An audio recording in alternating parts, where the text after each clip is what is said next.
अस्सलाम वालेकुम किसान भाइयों, मैं हूं आपका दोस्त डॉक्टर मोहम्मद काशिफ रज़ा। आज एक नए सेशन के साथ हाजिर खिदमत हूं।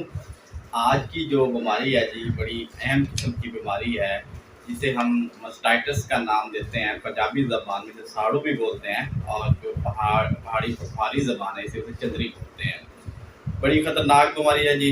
जानवरों में इंतहाई किस्म का नुकसान करती है। उसके अलावा इसे हम किसान भाई का मुआशी कातिल भी कहते हैं। वो क्यों कहते हैं? वो इस वजह से कहते हैं कि ये जेब पर बहुत भारी पड़ती है। एक तो जानवर का दूध कम कर देती है, दूसरा जानवर की दवाइयों का खर्चा बढ़ा देती है, डॉक्टर की फीस बढ़ा देती है।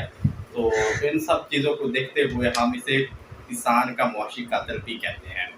तो ये बीमारी भी बड़ी ख़तरनाक किस्म की बीमारी है, और इस बीमारी में ये होता है कि थन पे या तो सोज हो जाती है, या थन से खून बहना शुरू हो जाता है, या थन में से दूध की जगह पानी आना शुरू हो जाता है, या थन में से फुटकड़ियाँ आना शुरू हो जाती हैं, या थन का साइज़ छोटा हो जाता है। ये इस बीमारी की सारी अलामतें हैं। तो इन अलामतों में से कोई भी आप अलामतें देखें तो फ़ौरन आप अपने डॉक्टर से रुजू करें और इसका एक मुस्तनद इलाज करवाएं। सर, मैं जो अब आपको इस बीमारी का इलाज बताने वाला हूँ, वो एक देसी नुस्खा है, लेकिन मैं यहाँ पर एक बात कहना चाहूँगा कि जब भी आप ये बीमारी देखें तो विदाउट हेजिटेशन, बग़ैर टाइम ज़ाया किए बगैर, आप फ़ौरन ही मुस्तनिद डॉक्टर से रब्ता करें और एक मुस्तनिद इलाज करवाएं, और ना कि आप टाइम ज़ाया करें। लेकिन अगर ऐसे लोग जो दूर दराज एरिया में मौजूद हैं, जो कि इलाज डॉक्टर को नहीं बुला सकते, या डॉक्टर देर से आता है, तो उनके लिए मैं एक बड़ा ही अच्छा नुस्खा बताने लगा हूँ, जो कि इस बीमारी में एक इलाज में बहुत अहम किरदार अदा करेगा।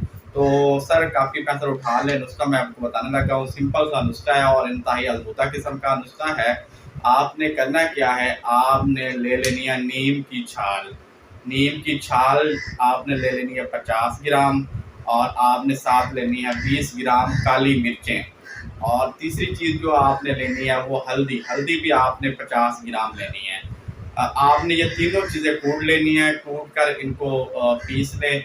पीस कर आप इसे या तो गुड़ में मिला कर दे दें, या इसको देसी घी में और आटे में मिलाकर आप इन्हें खिला सकते हैं। ये एक दिन की खुराक है। आप कम अज़ कम 3 से 4 दिन दें, तो इंशाल्लाह आपको इससे फ़ायदा होगा। खुदा ना खास्ता अगर फ़ायदा नहीं होता तो फ़ौरन ही अपने डॉक्टर से रब्ता करें और इसका इलाज करवाएं, क्योंकि ये बीमारी अगर 24 घंटे के अंदर इस बीमारी का इलाज करते हैं तो ये रिकवरेबल है।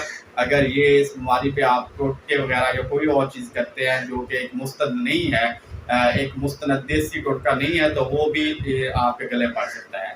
तो जब भी इस बीमारी को जो अलामतें मैंने आपको पहले बताई थी, अगर उनमें से कोई भी एक अलामत आती है तो फ़ौरन ही डॉक्टर से रुजू करें।